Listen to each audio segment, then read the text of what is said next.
17th Annual Bikes, Blues, and Barbecue Rally in full swing tonight across Northwest Arkansas. And what better way to see the full scope of this huge event than from the sky? Fox 24's Erica Hall is flying high in a helicopter right now. How's the view, Erica? It's beautiful. We're actually about 1,000 feet up from Bikes, Blues, and Barbecue. And just take a look.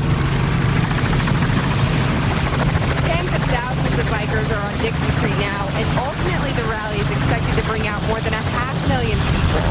Organizers told me on Thursday night they experienced a crowd similar to what they would see on a Friday night. So they are expecting an even bigger crowd tonight.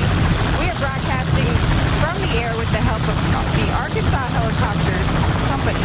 The company provides air tours and charter services for special events starting at $35 a ride.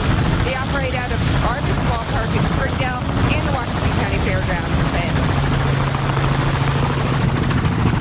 For more information on Arkansas Helicopters pricing and scheduled times, just head over to our website.